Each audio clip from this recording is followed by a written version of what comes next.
ब्रह्म सूत्र के तृतीय अध्याय के तृतीय पाद के 25वें अधिकरण का विचार हम लोग कर रहे हैं। कल इस अधिकरण के संक्षिप्त स्वरूप को बताने वाले वैयासिक न्यायमाला के दोनों श्लोकों का विचार हो गया है। आज इस अधिकरण के विस्तृत स्वरूप को बताने वाले भाष्य का विचार होना है। भाष्यकार भगवान इस अधिकरण के विषय को बता रहे हैं, फिर संशय को बताया जाएगा और पूर्व पक्ष को सिद्धांत सूत्र से बताया जाएगा। तो भाष्य को देखा जाए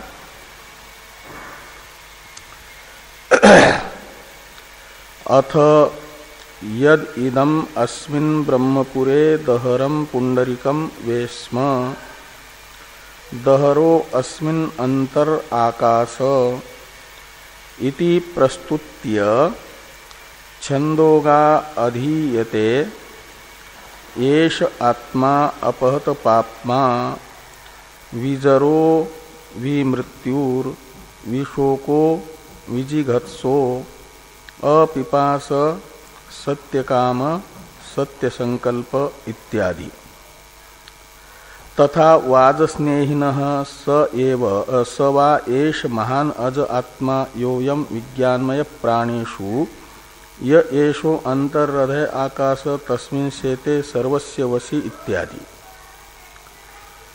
इतने से इस अधिकरण के विषय को बताया जा रहा है। छांदोग्य उपनिषद के 8वें अध्याय में प्रथम खंड से 6ठे खंड तक आती है एक प्रसिद्ध दहर विद्या। वह दहर विद्या का प्रकरण इस अधिकरण का विषय है और बृहदारण्यक उपनिषद के 4थे अध्याय के 4थे पाद का 4थे ब्राह्मण का नाम है शारीरक ब्राह्मण। शारीरक ब्राह्मण में एक वाक्य आया सवा एष महान अज आत्मा योयम विज्ञानमय प्राणेषु ये एषो अंतर्हृदय आकाश तस्मिन् शेते सर्वस्य वशी इत्यादि। तो इस वाक्य से प्रारंभ होकर के बताई गई जो विद्या है वो है निर्गुण विद्या। उस विद्या को बताने वाला प्रकरण भी और दहर विद्या को बताने वाला छांदोग्य का प्रकरण भी इस अधिकरण का विषय है। तो छांदोग्यस्थ दहर विद्या तथा बृहदारण्यकस्थ हार्द विद्या, इन दोनों विद्याओं को विषय बना करके जो संशय होता है उस संशय को बताने वाला भाष्य वाक्य है तत्र विद्या एकत्वम परस्पर गुणयोगश्च किं वा न इति संशये। तो ये संशय है कि तत्र यानी तयोहो विद्ययोहो विषये, इन दोनों विद्या के विषय में यह संशय है। क्या संशय है कि ये दोनों विद्याएं एक हैं। छांदोग्य उपनिषद में 8वें अध्याय में आई हुई दहर विद्या और बृहदारण्यक उपनिषद में आई हुई हार्द विद्या, ये दोनों विद्याएं एक हैं और इन विद्याओं में जो गुण बताए गए हैं दहर विद्या में सत्यकामत्वादि और हार्द विद्या में वशित्वादि, इनका परस्पर गुण योग यानी गुणोपसंहार होगा एक कोटि है संशय अंतपाती। दोनों विद्या को एक मान करके परस्पर दोनों के गुणों का उपसंहार, ये संशय अंतपाती एक कोटि।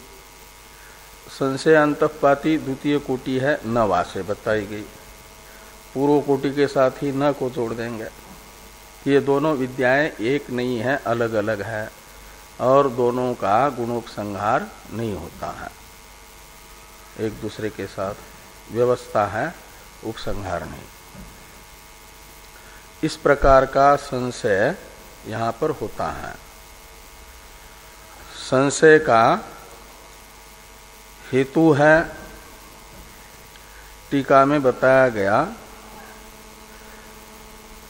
गुणोपसंहार का फल और फलाभाव। पूर्व पक्षी कहते हैं ये दोनों विद्याएं अलग अलग विद्याएं हैं। एक विद्या है सगुण ब्रह्म विद्या, दहर विद्या, और हार्द विद्या है निर्गुण ब्रह्म विद्या। तो भिन्न विद्या होने के कारण इनका एक दूसरे के गुणों का उपसंहार निष्प्रयोजन है, उसका कोई फल नहीं है। और सिद्धांती कहते हैं गुणोपसंहार का फल है। इस प्रकार फल का एक मान रहे हैं, गुणोपसंहार को सफल, एक मान रहे हैं गुणोपसंहार को निष्फल। इसी को लेकर के संशय होता है कि इन दोनों विद्याओं का परस्पर गुणोपसंहार नहीं होगा या होगा, ऐसा। इस प्रकार का संशय होने पर पूर्व पक्षी ने अपना मत बताया, इसलिए लिखा कि इति संशये, ये सती सप्तमी है, इति संशये सती विद्या एकत्वम इति। पूर्व पक्षी ने कहा विद्या एक है, ये पूर्व पक्षी का कथन है कि विद्या एक है।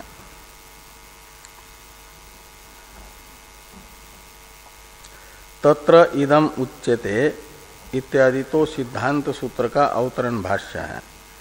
उससे पहले थोड़ी टीका है, इस टीका को देखिए।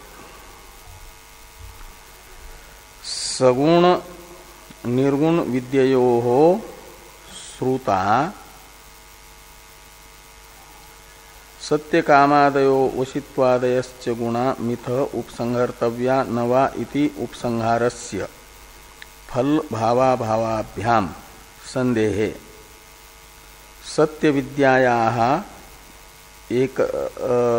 एकत्वात् गुण सांकर्येपि अत्र विद्ययोः सगुण निर्गुण रूप भेदेन भेदात् निर्गुण विद्यायां गुणोपसंहारस्य फलाभावाच्च अनुपसंहार इति बहिरेव प्राप्ते सिद्धांतयति। ये तत्र इदम इत्यादि का अवतरण है। जो तत्र इदम उच्यते इत्यादि भाष्य वाक्य है ना, इसका ये अवतरण हुआ। कहते हैं सगुण, यानी पूर्व पक्षी ने तो कहा कि विद्या एकत्वम, ये पूर्व पक्ष है, और सिद्धांत आ रहा है, और सिद्धांत का अभिप्राय यहाँ पर बताया जा रहा है टीका में कि सगुण निर्गुण विद्ययोः श्रुताः सत्य कामादयो वशित्वादयश्च गुणा मिथः उपसंहर्तव्या नवा इति उपसंहारस्य फल भावाभावाभ्याम संदेहे सती संदेहे, यहाँ तक। तो कहते हैं सगुण ब्रह्म विद्या और निर्गुण ब्रह्म विद्या में सुने गए जो गुण हैं, सगुण ब्रह्म विद्या में सुने गए, सगुण ब्रह्म विद्या दहर विद्या, उसमें सुने गए गुण हैं सत्य कामत्वादि, और निर्गुण विद्या है हार्द विद्या, उसमें सुने गए वशित्वादि गुण हैं। इनका परस्पर, मिथ शब्द का अर्थ होता है परस्पर, उपसंहर्तव्या यानी उपसंहार करना चाहिए या नहीं करना चाहिए। निर्गुण विद्या में कहे गए वशित्वादि गुणों का दहर विद्या में उपसंहार होना चाहिए कि नहीं होना चाहिए, और सत्य कामत्वादि गुण का उपसंहार इसमें होना चाहिए कि नहीं होना चाहिए आपके हार्द विद्या में, इस प्रकार का संशय है। संशय होने पर संशय का कारण क्या हुआ, तो कहते फल भावा भावाभ्याम, उपसंहार का फल न होने से और उपसंहार का फल होने से, फलाभावात और फल सत्वात, ये दो हेतु हैं संशय में। इस प्रकार का संशय होने पर पूर्व पक्षी ये कहते हैं कि सत्य विद्यायाः एकत्वात् गुण सांकर्येपि अत्र विद्ययोः सगुण निर्गुण रूप भेदेन भेदात् निर्गुण विद्यायाम गुणोपसंहारस्य फलाभावाच्च अनुपसंहारः, ये इतना पूर्व पक्ष है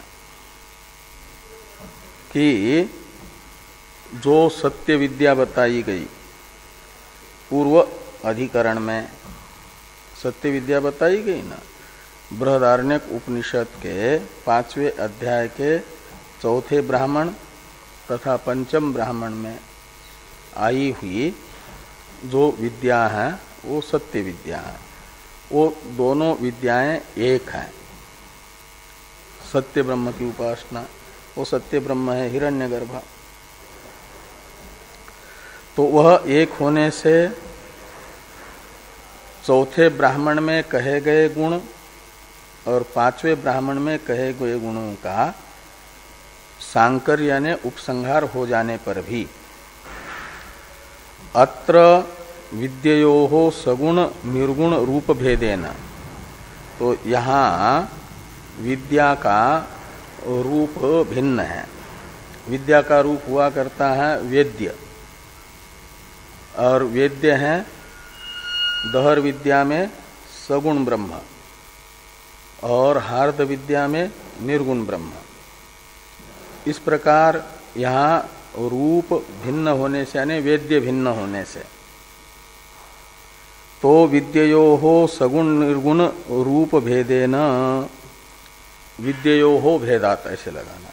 यदि रूप भिन्न है यानी वेद्य भिन्न है तो विद्या भिन्न हो जाएगी। तो विद्या भिन्न होने से क्या होगा कि निर्गुण विद्या, एक तो हेतु ये हुआ पूर्व पक्ष के मत में कि वेद्य अलग होने से विद्या अलग है, अलग होने से अलग अलग विद्या में गुणोपसंहार नहीं होता, एक विद्या होने से गुणोपसंहार होता है। जैसे सत्य विद्या एक है तो 4थे ब्राह्मण में कहे गए गुण 5म ब्राह्मण में कहे गए गुणों का उपसंहार हुआ। ऐसे यह छांदोग्यस्थ दहर विद्या और बृहदारण्यकस्थ हार्द विद्या एक होती तो गुणोपसंहार होता, लेकिन विद्या भिन्न है तो गुणोपसंहार नहीं होगा, अनुपसंहार होगा। ये पूर्व पक्षी एक हेतु बताए विद्या भेद, और दूसरा हेतु बताते हैं कि निर्गुण विद्यायाम गुणोपसंहारस्य फलाभावाच्च, जो हार्द विद्या है निर्गुण विद्या उसमें सत्य कामादि गुणों का उपसंहार वो निरर्थक भी है। गुणों का उपसंहार तो किया जाता है गुणों के चिंतन के लिए, वेद्य का जो वेद्य में उपसंह्रियमाण गुण है उन गुणों से विशिष्टतया चिंतन करने के लिए। लेकिन हार्द ब्रह्म तो निर्गुण ब्रह्म है, उस निर्गुण ब्रह्म में गुणों का चिंतन तो गुण विशिष्टतया चिंतन तो उसका होगा नहीं, वो ज्ञेय ब्रह्म है, उसका तो निर्गुणतया आत्मरूप से साक्षात्कार करना है। तो इसलिए गुणोपसंहार का निर्गुण ब्रह्म विद्या में कोई फल भी नहीं है, ये कौन कह रहे हैं? पूर्व पक्षी। इसलिए कहते हैं गुणोपसंहारस्य फलाभावाच्च, च है पूर्व हेतु का समुच्चायक। पूर्व हेतु क्या है? विद्या भेद। तो विद्या भेद होने से और निर्गुण विद्या में गुणोपसंहार का कोई फल न होने से। अनुपसंहार एव, पूर्व पक्षी कहेंगे कि अनुपसंहार ही होगा गुणों का। इति बहिरेव प्राप्ते, यानी इस प्रकार ये पूर्व पक्ष प्राप्त हुआ। सूत्र से सूत्रस्थ शब्दों से नहीं, सूत्र से बहिर्भूत हेतुओं से ही पूर्व पक्ष प्राप्त हुआ। तब कहते हैं सिद्धांतयति, इस प्रकार का पूर्व पक्ष प्राप्त होने पर इस अधिकरण के सिद्धांत को सूत्र से भगवान वेद व्यास जी ने बताया है। उस सिद्धांत को बताने वाले सूत्र की व्याख्या भाष्यकार भगवान करते हैं। पहले अवतरण लिखते हैं, तत्र इदम उच्यते, ये अवतरण हुआ। अब सूत्र का पहले उच्चारण किया जाए, फिर सूत्रार्थ देख करके भाष्य के अनुसार विचार करते हैं। तो कामादि इतरत्र तत्र चायतनादिभ्य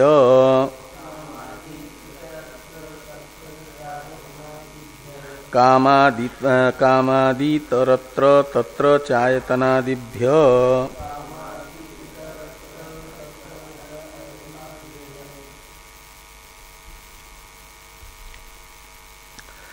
तो कामादि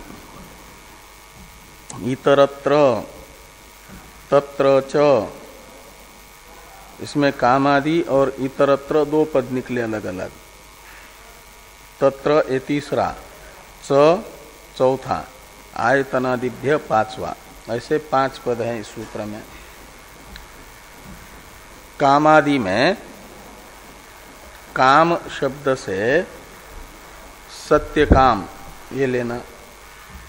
नाम का एक देश संपूर्ण नाम का परामर्शक होता है। जैसे किसी का नाम सत्यभामा है तो उसे केवल भामा भी कहते हैं।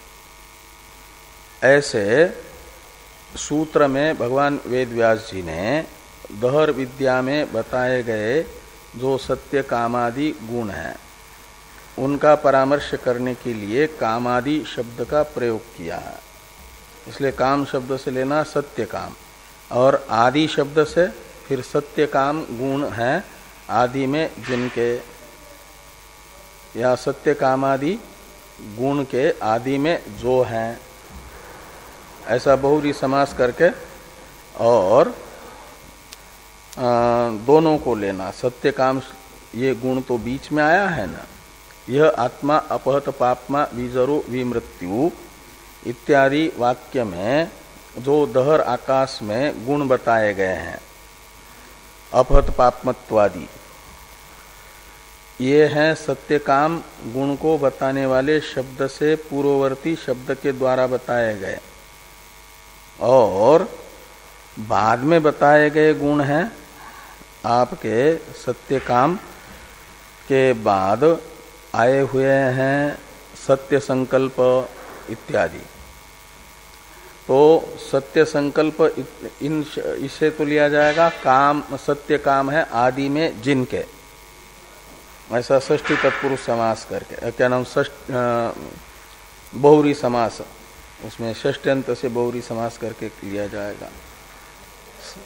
तो सत्य काम ये गुण तो सत्य संकल्प आदि गुणों के आदि में है, वे आ जाएंगे। और सत्य काम के आदि में जो है ऐसा कह करके वे आएंगे अपहत पापमत्वादि। इसलिए कामादि शब्द का अर्थ निकलेगा छांदोग्य उपनिषद में दहर विद्या के प्रकरण में दहर आकाश शब्दित उपास्य ब्रह्म में कहे गए उपासना के लिए जो गुण है, कामादि शब्द से लेना। और इतरत्र शब्द से लेना हार्द विद्या को, इतरत्र यानी हार्द विद्यायाम।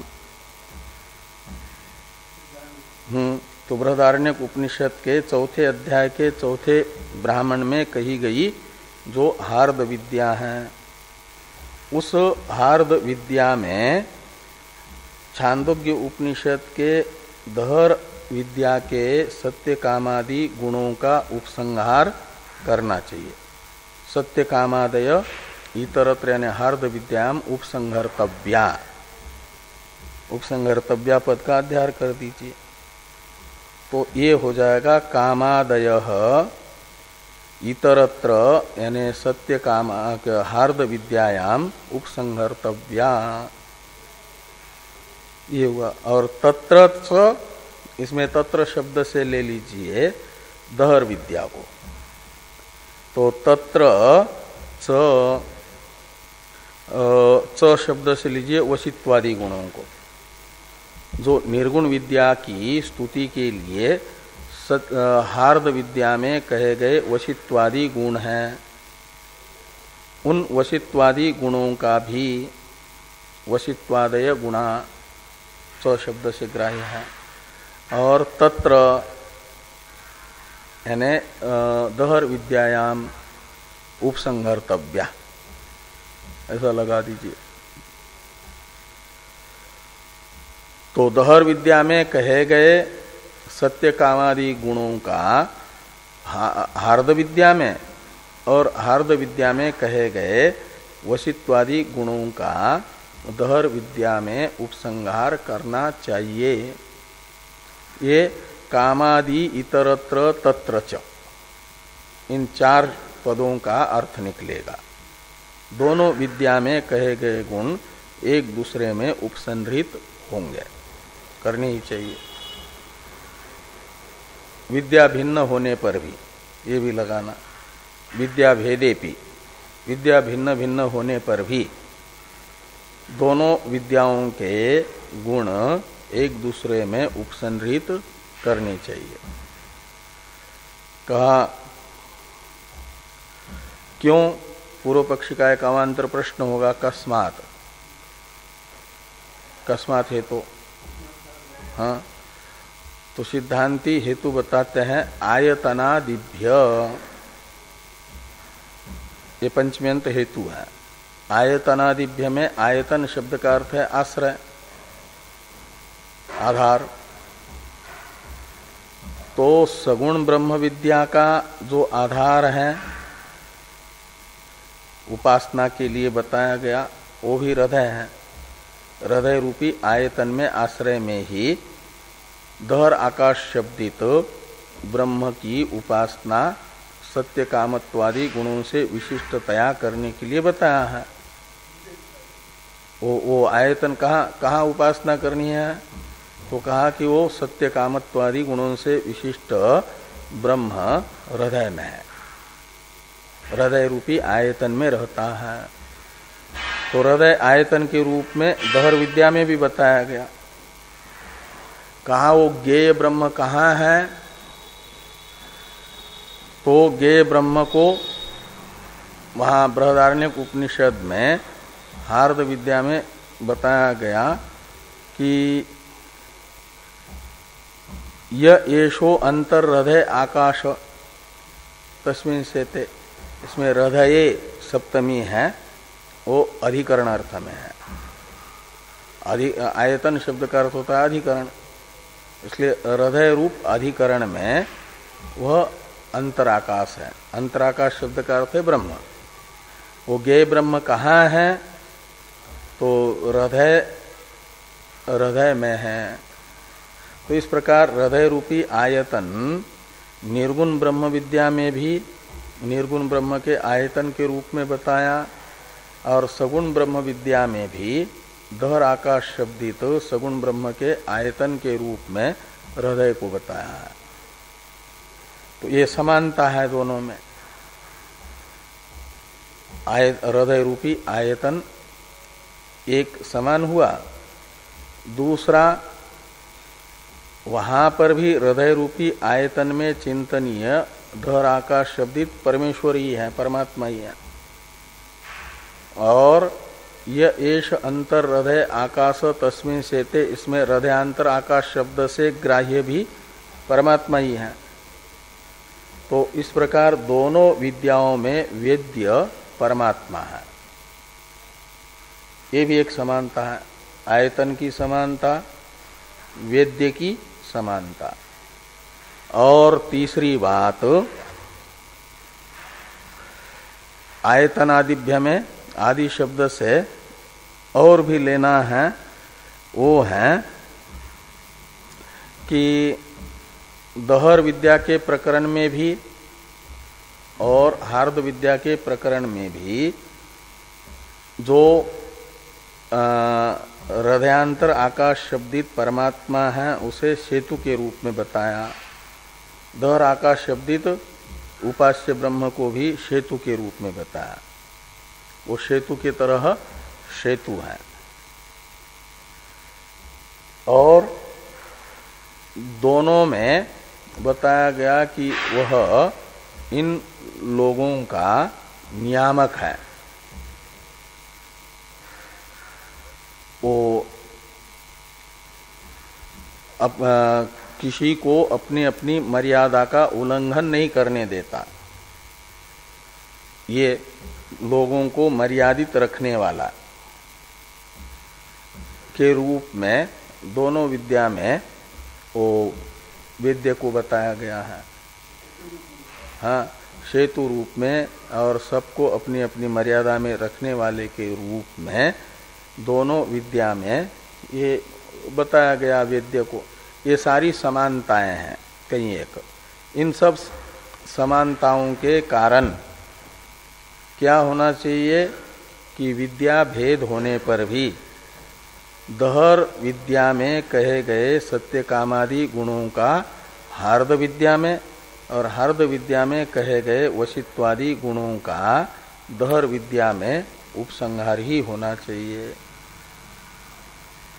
ये इस सूत्र का अर्थ है। कामादि तरत्र तत्र चायतनादिभ्य। इसी प्रकार का अर्थ भगवान भाष्यकार इस सूत्र का बता रहे हैं। भाष्य को देखिए। पहले काम शब्द से सत्य काम लेना है, कामादि से सत्य कामादि गुण लेने हैं, ये बताया जा रहा है कि कामादि इति सत्य कामादि इत्यर्थ। काम शब्द सत्य काम का, सत्य काम गुण का वाचक है। ये कैसे सत्य काम, ये पूरा जो नाम है उसका एक देश केवल काम शब्द पूरे सत्य काम का कैसे परामर्शक बन रहा है, इसे उदाहरण से भाष्यकार भगवान समझा रहे हैं। उदाहरण बताते हैं। यथा देवदत्तो दत्त सत्यभामा भामा इति। तो जैसे किसी का नाम देवदत्त है तो उसे पूरा नाम न लेकर के दत्त इस नाम से भी कहा जाता है। किसी का नाम सत्यभामा है तो उसे केवल भामा ये नाम एक देश से भी कहा जाता है। ऐसे सत्य कामादि गुणों के लिए सूत्रकार ने कामादि ये शब्द प्रयोग किया। अब सूत्रार्थ बताया जा रहा। यद एतत् छांदोग्ये हृदयाकाशस्य सत्य कामत्वादि गुण जातम उपलभ्यते तद इतरत्र यानी वाजस्नेह के सवा एष महान अज आत्मा इत्यत्र संबद्धेत। तो ये कह रहे हैं कि जो छांदोग्य उपनिषद के दहर विद्या के प्रकरण में दहर आकाश में, हृदय आकाश में यानी दहर आकाश में यानी उपास्य ब्रह्म में सत्य कामत्वादि गुण समूह श्रुति में उपलब्ध हो रहा है। कहते तद यानी वो गुणजात, इतरत्र यानी वाजस्नेह के, सवा एष महान आज आत्मा इत्यत्र यानी हार्द विद्या में संबद्धेत। हार्द विद्या में भी उसका संबंध होगा, उपसंहार होगा। और यच्च वाजस्नेह के वशित्वादि उपलभ्यते। और वाज स्नेह में यानी बृहदारण्यक उपनिषद में जो सवाएश क्या नाम वशित्वादि गुण उपलब्ध हो रहे हैं आहार्द विद्या में, तदपि इतरत्र छांदोग्ये एष आत्मा अपहत पापमा इत्यत्र संबध्यते, वहां उपसंहार होगा। ये कामादि इतरत्र तत्र च, इन 4 पदों का अर्थ भाष्य में हुआ। अंतिम पद है सूत्रस्थ आयतनादिभ्य। इसका अर्थ करने के लिए पूर्व पक्षी का एक अवांतर प्रश्न है, कुतः, यानी च तक 4 पदों के द्वारा तो सिद्धांति की प्रतिज्ञा है सूत्र में, उपसंहार होगा परस्पर करके, ये प्रतिज्ञा हुई। इस प्रतिज्ञा की सिद्धि के लिए पूर्व पक्षी हेतु पूछ रहे हैं।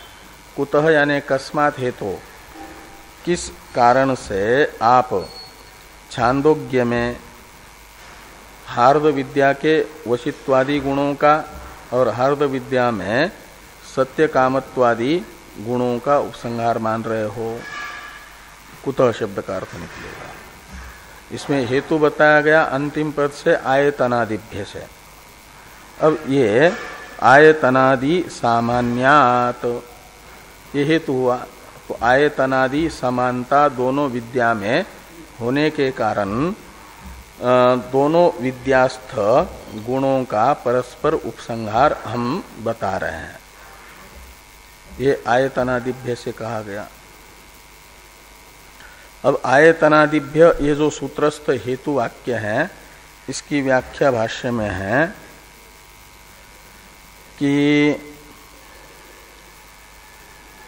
समानम ही उभयत्रापि हृदयम आयतनम समानश्च वेद्य ईश्वरः समानंच तस्य हेतुत्वं लोक असंभेद प्रयोजनम इत्येवं आदि बहु सामान्यम दृश्यते। तो कहते हैं कि छांदोग्यस्थ दहर विद्या तथा बृहदारण्यकस्थ हार्द विद्या में बहुत सी समानता दिख रही है। उस समानता को देख करके दोनों विद्याओं के गुणों का परस्पर उपसंहार हम मान रहे हैं। क्या क्या समानता है? तो कहते हैं पहले ये आयतन की समानता, कि समानम ही उभयत्रापि हृदयम आयतनम, दहर विद्या में भी हृदय का आयतन के रूप में कथन है, तो हार्द विद्या में भी हृदय का आयतन के रूप में कथन है। ये समानता हुई। और समानता है कि वेद्य ईश्वर, ये समानश्च वेद्य ईश्वर, तो हार्द विद्या में भी ईश्वर ही वेद्य हैं और दहर विद्या में भी ईश्वर ही वेद्य हैं, तो वेद्य की भी समानता हो गई। और समानंच तस्य सेतुत्वम, वेद्य को सेतु के रूप में हार्द विद्या में भी कहा गया, दहर विद्या में भी कहा गया, तो ये वेद्य में सेतुत्व रूप धर्म की समानता। दूसरा आगे आ रहा है कि लोक असंभेदादि प्रयोजनम, ये जो तस्य लोक असंभेदादि प्रयोजनम, लोक असंभेद का अर्थ है लोगों को मर्यादित रखना, संकर न होने देना। तो लोक असंभेद प्रयोजनम ये भी समान है। और इत्येवम आदि, आदि शब्द से और भी बहुत सी समानताएं वहां बताई गई जो हैं उन्हें लेना। तो इत्येवम आदि बहु सामान्यम दृश्यते, इस समानता को लेकर के कहते हैं विद्या भेद होने पर भी अनेक समानता होने से परस्पर गुणोपसंहार होगा। अब ननु विशेषोपि दृश्यते इत्यादि से पूर्व पक्षी की ओर से एक शंका की जा रही है। तो ननु इत्यादि से पूर्व पक्षी की ओर से की जाने वाली जो शंका है इसको देखिए। ननु विशेषोपि दृश्यते छांदोग्ये हृदय आकाशस्य गुणयोगो वाज स्नेह के तु आकाश आश्रयस्य ब्रह्मण इति। तो कहा कि विशेष यानी भेद भी देखा जा रहा है, जैसे समानता देखी जा रही है ऐसे विशेष यानी वैलक्षण्य भी देखा जा रहा है। विशेष शब्द का अर्थ है वैलक्षण्य। तो दहर विद्या और हार्द विद्या में कुछ समानता है तो वैलक्षण्य भी है। उस वैलक्षण्य को लेकर के गुणों का अनुपसंहार मान लो, ये पूर्व पक्षी का अभिप्राय है। इस दृष्टि से कहते हैं कि ननु विशेषोपि दृश्यते छांदोग्ये हृदय आकाशस्य गुणयोगो वास्नेह केतु आकाश आश्रयस्य ब्रह्मण इति। कहा कि ये वैलक्षण्य देखा जा रहा है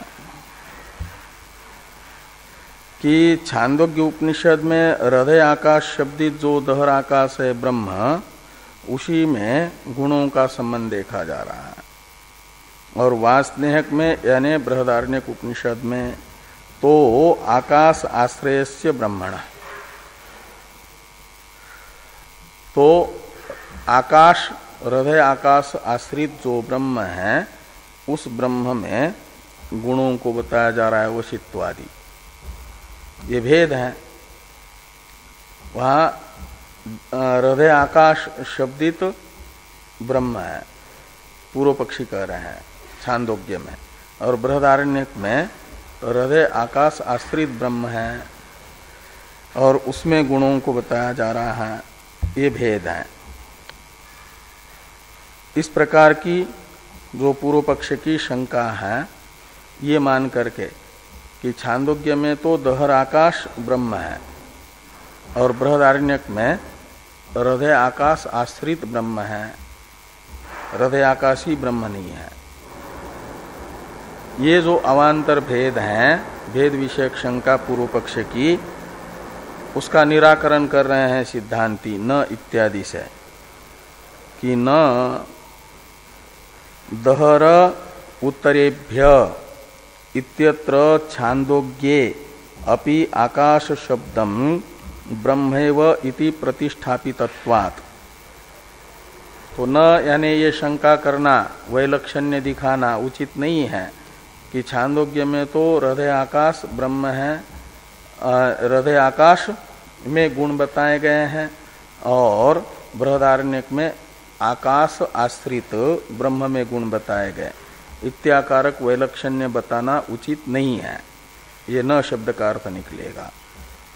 ऐसा क्यों? तो कहते इसलिए कि दहर उत्तरेभ्य, ये जो प्रथम अध्याय के तृतीय पाद में आया हुआ अधिकरण है, इसमें यह बात स्पष्ट हुई है कि छांदोग्य उपनिषद में आकाश शब्द का अर्थ ब्रह्म ही है करके। और ये जो अयंतु अत्र विद्यते विशेष, और ऊपर से ये समझना कि हार्द आकाश में भी आकाश शब्द का अर्थ आत्मा ही है, ये उपक्रम से निश्चित होता है। सवा एष महान अज आत्मा, यहाँ पर आत्मा शब्द का प्रयोग है, वह बता रहा है। और उसी आत्मा शब्द का ही परामर्शक आगे है, योयम अंतर हृदय आकाश। तो यहाँ हृदयांतर आकाश शब्द का समानाधिकरण यह शब्द है, और वह यह शब्द परामर्शक है प्रकृत आत्मा का। इसलिए यह शब्द प्रकृत महान आत्मा का परामर्शक है और उसका हृदयांतर आकाश के समानाधिकरण के रूप में प्रयोग हुआ है। वह ज्ञापन करता है कि यह शब्द जिस अर्थ का परामर्शक है वही हृदयांतर आकाश शब्द का अर्थ है। तो यह शब्द तो आत्मा का परामर्शक बन रहा है, इसलिए हृदयांतर आकाश शब्द का अर्थ भी आत्मा ही निकलेगा। वो हृदयांतर आकाश में रहने वाला आत्मा ये नहीं, अपितु हृदयांतर आकाश ही आत्मा है, ये उपक्रम से निश्चित होगा। और छांदोग्य में भी दहर आकाश का अर्थ दहर उत्तरेभ्य से आत्मा ही कर दिया है। इस प्रकार दोनों अलग अलग नहीं, एक ही है। तो अयंतु अत्र विद्यते विशेष, इतना मात्र विशेष भेद है। क्या कि छांदोग्य में दहर आकाश शब्दित तो आत्मा सगुण है और बृहदारण्यक में हर्द आकाश शब्दित तो आत्मा निर्गुण है। इतना मात्र भेद है, ये आगे कह रहे हैं कि अयंतु अत्र विद्यते विशेष यानी वैलक्षण्य। यह वैलक्षण्य तो है कि सगुणा ही ब्रह्म विद्या छांदोग्ये उपदिश्यते अथ यह आत्मानम अनुविद्य व्रजन्ति एतांश सत्यान कामान इति आत्मवत कामानाम अपि वेद्यत्व श्रवणात्। कहते हैं कि छांदोग्य उपनिषद में जैसे आत्मा को दहर आकाश शब्दित आत्मा को वेद्य बताया गया, ऐसे अथ यह आत्मानम अनुविद्य व्रजन्ति एतांश सत्यान कामान, यह वाक्य बताता है आत्मा के तरह वेद्य यानी चिंतनीय सत्य कामों को भी, सत्य काम गुणों को भी। तो सत्यान कामान शब्द से लेना है उनके गुण, आत्मा के गुण। तो इसलिए ये निकल रहा है कि आत्मा और गुण दोनों चिंतनीय है, का मतलब वो सगुण विद्या है। गुण सहित दहर आकाश चिंतनीय है गुण विशिष्टतया। तो इति आत्मवत कामानाम अपि वेद्यत्व श्रवणात्। और वाज स्नेह में ऐसा नहीं है। वाज स्नेह के तु निर्गुणम एव परम ब्रह्म उपदिश्यमानम दृश्यते। तो निर्गुण ब्रह्म का ही उपदेश याज्ञवल्क्य जी कर रहे हैं जनक को। ये कैसे ज्ञात हुआ? तो कहते हैं ये ज्ञात होता है जनक का जो याज्ञवल्क्य जी के प्रति प्रश्न है और जनक के प्रश्न का जो याज्ञवल्क्य जी ने उत्तर दिया है, इस प्रश्न उत्तर से ज्ञात होता है कि बृहदारण्यक उपनिषद में जो हार्द विद्या है वह निर्गुण ब्रह्म विद्या है। वह निर्गुण ब्रह्म को ज्ञेय बताया जा रहा है, वेद्य बताया जा रहा है। ये आगे कह रहे हैं कि वाज स्नेह के तु निर्गुणम एव परम ब्रह्म उपदिश्यमानम दृश्यते अत ऊर्ध्वम विमोक्षाय ब्रूहि। ये राजा जनक का ऋषि याज्ञवल्क्य जी के प्रति प्रश्न है कि याज्ञवल्क्य जी आप मोक्ष का ही साधन बताइए। हाँ, और याज्ञवल्क्य जी ने कहा कि असंगो ही अयम पुरुष। ये पुरुष यानी पूर्ण चेतन तत्व देश काल वस्तु से जो अपरिछिन्न है वह असंग है, उसका किसी भी गुण के साथ कोई संबंध नहीं है। ये जो प्रश्न और उत्तर है इत्यादि प्रश्न प्रतिवचन समन्वयात, इन प्रश्न प्रतिवचन के सुसंगति से ये ज्ञात होता है कि हार्द विद्या निर्गुण ब्रह्म विद्या है जो बृहदारण्यक में कही गई। तो कहा फिर वहां वशित्वादि गुण क्यों कहे गए? यदि निर्गुण ब्रह्म विद्या है तो निर्गुण ब्रह्म विद्या में सर्वस्य वशी इत्यादि से वशित्वादि गुण क्यों कहे गए? ये पूर्व पक्षी सिद्धांति के प्रति प्रश्न कर सकते हैं। तो उसका प्रयोजन बताया जा रहा है वशित्वादि गुण कथन का, कि वशित्वादि तू तत्स्तुत्यर्थम एव गुणजातम वाज स्नेह के संकीर्त्यते तथा च उपरिष्टात् स एष नेति नेति आत्मा इत्यादिना निर्गुणम एव ब्रह्म उपसंहरति। कहते हैं वशित्वादि जो गुण निर्गुण ब्रह्म विद्या के प्रकरण में कहे गए हैं वे निर्गुण ब्रह्म विद्या की स्तुति के लिए हैं। तत्स्तुत्यर्थम यानी ज्ञान की स्तुति के लिए है। हाँ हाँ, तो वशित्वादि गुणजातन तु तत्स्तुत्यर्थम एव वाज स्नेह के संकीर्त्यते, ऐसा अन्वय करना। तथा च उपरिष्टात्, कैसे ये वशित्वादि गुण को बताने वाला वाक्य अर्थवाद है, प्रशंसक है, ये आपको कैसे ज्ञात हुआ? इसलिए कि उपसंहार जो किया है वह उपसंहार गुणों का अपवाद करते हुए किया है। औपाधिक जो गुण है उन गुणों का अपवाद यानी निषेध करते हुए उपसंहार किया है उस प्रकरण का। उससे ज्ञात हो रहा है कि वह जो गुण कथन है निर्गुण के प्रकरण में वह प्रशंसा है ज्ञान की। स एष नेति नेति आत्मा इत्यादिना निर्गुणम एव ब्रह्म उपसंहरति, उपरिष्टात् यानी उपसंहार में आगे। तो इस प्रकार ये जो उपसंहार में निर्गुण ब्रह्म का उपदेश है वह बताता है उस प्रकरण में वशित्वादि गुणों का कथन निर्गुण ब्रह्म विद्या की स्तुति के लिए है। हाँ, अब भाष्य में जो गुणवतस्तु ब्रह्मण एकत्वात् इत्यादि वाक्य आ रहा है, इसकी अवतरण टीका है। टीका को देखिए। एवं विद्या भेदे स्फुटे कथम गुणोपसंहार तत्र आह गुणवतस्तु इति। तो कहते हैं एवं विद्या भेदे स्फुटे सति, ये सती सप्तमी है स्फुटे।